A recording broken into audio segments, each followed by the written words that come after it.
On the show today, a bunch of news items to talk about, including a new sponsor for the All-Stars, the cancellation situation at the Rev, and more. Let's go.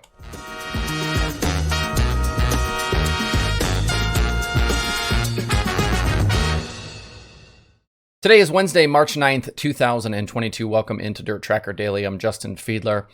First of all, those of you that watch this show, I'm calling all of you out because you guys have been asleep at the wheel. I've had the wrong date for the last 2 days on this show, and I haven't had one comment about it. You guys need to wake up when you're watching this show. Anyway, in an interesting announcement yesterday, the All-Star Circuit of Champions announced a new series title sponsor with blockchain company Tezos set to replace Flow Racing in the logo.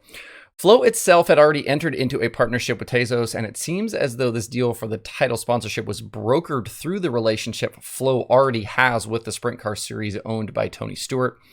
The Tezos All-Star Circuit of Champions, presented by Mobile One, which again is a mouthful, will debut at Attica on April 8th. The release says that the partnership will allow for the parties to educate sprint car fans about blockchain technology, Tezos, and NFTs. There's also a mention of All-Star specific NFTs. NFTs, for those that aren't aware, are non-fungible tokens. Think of them as sort of a digital certificate of authenticity. I know you've probably seen things with like monkey pictures and things like that, but certificate of authenticity for kind of digital goods is the easiest way to kind of explain it. If you're a fan of other motorsports or stick and ball sports, you may have seen Tezos before, as they have existing deals with the Red Bull Racing Formula One team and Max Verstappen. They also have deals with Manchester United and the New York Mets. If you're familiar with the world of crypto or blockchain at all, Tezos is basically a competitor to something like Ethereum. It's a blockchain that can be built upon and executes smart contracts just like Ethereum does. The Tezos pitch is that they are more efficient with lower transaction fees, though, as they use a proof of stake model versus the proof of work model that Ethereum is built on.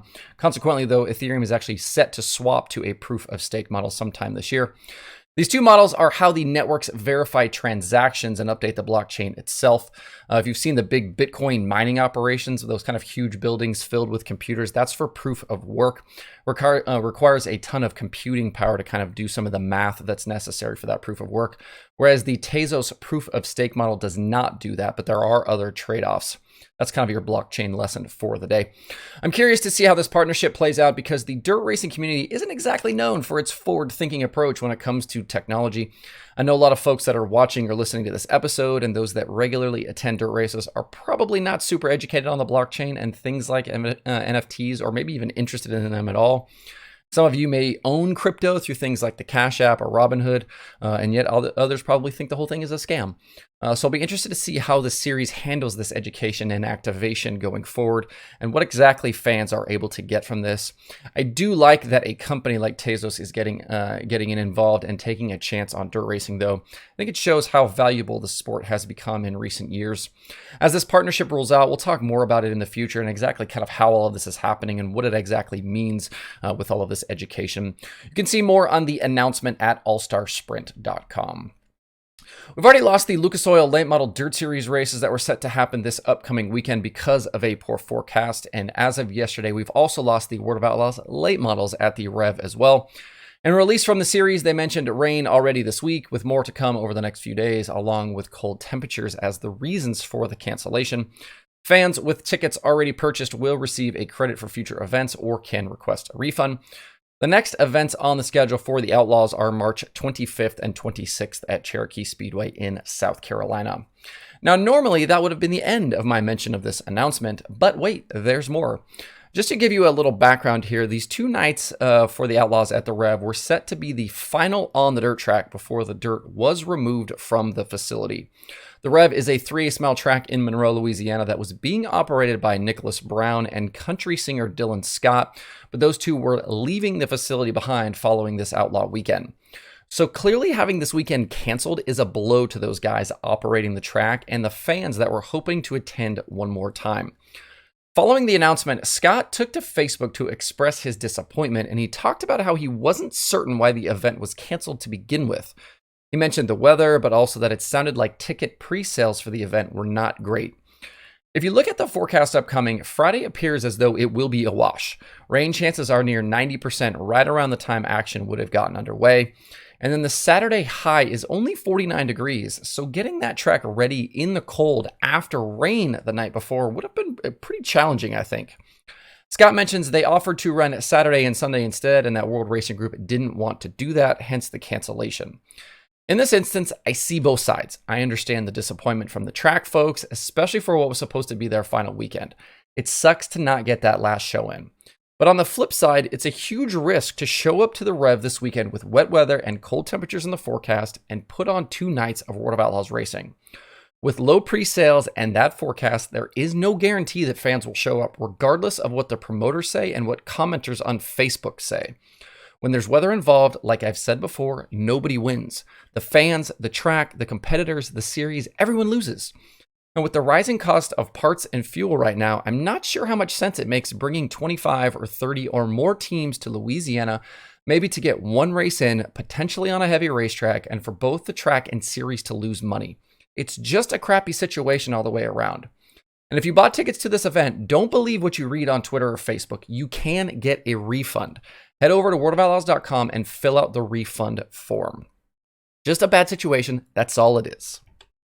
In some more streaming news, Flow Racing and the NARC Series out west have renewed their deal for the upcoming season. Formerly known as the King of the West Series, the NARC Sprint Car Series is the winged 410 series that will run all across the West Coast this season, including in California, which is their normal base, and then all the way up into Oregon and Washington. Dominic Scelzi is the defending series champion, picking up 6 wins last year and topping DJ Neto and Tim Kading. Every NARC Series race will be available to be watched live on Flow with your subscription. You can find more info on the series at narc410.com. If you want to buy a Flow subscription for the season, you can click the link below in this YouTube video or the Flow links at dirttracker.com. We're just about a week away, a little over a week away from the opening weekend for the ASCS National Tour, and the full-time field of drivers continues to grow. So far, we know about Brandon Anderson, Garrett Williamson, Blake Hahn, and Dylan Westbrook. In recent days, the series has also added rookie driver Kyler Johnson and veteran Matt Covington. Johnson, who will be a rookie with the series, is only 18 years old, but already has 3 years of experience behind the wheel of a sprint car. He's moving over from the United Rebel Sprint Series that is based in Kansas. He finished top 5 in all 3 years on that tour and was a series winner in 2021. As for Covington, this will be the 9th straight season he runs the full national tour, and he'll be back this season looking to contend for the championship yet again. He picked up 4 wins in 2021 and ended up 3rd in the standings behind Blake Hahn and JJ Hickel. According to Brian Holbert, Covington is 11th all-time in ASCS National Tour feature starts with 319 and has 14 career wins. With JJ Hickel off to run weekly at Knoxville in 410 competition, Covington and Westbrook will be the 2 biggest challengers to Hahn as he tries to defend his championship from last season.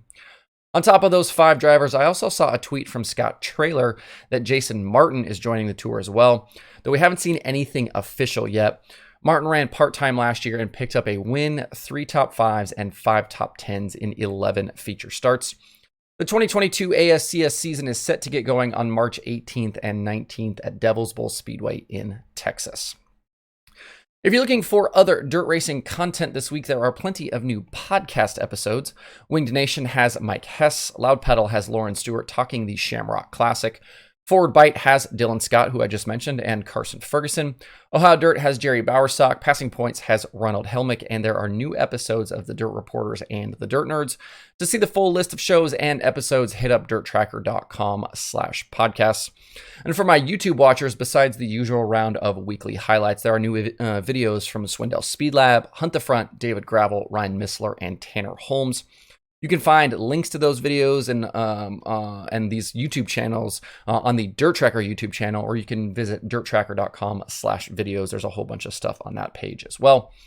And there are 2 shows on the streaming schedule today. Dirt Vision has Micros from Millbridge, and there is Flow Racing 24/7. To see the full daily streaming schedule with links to watch, visit dirttracker.com/watch tonight. If you are interested in that Millbridge show, keep an eye out for announcements today. Last night's Outlaw Kart show at Millbridge was lost to rain, and it's been raining here again this morning around the Charlotte area, so pay attention in case that one gets canceled. That's it for the show today. Hope you have a good Wednesday. If you have thoughts about the topics on today's show, please leave them in the comments below or tweet at me. Thanks everybody for tuning in. We'll see you tomorrow for more Dirt Tracker Daily.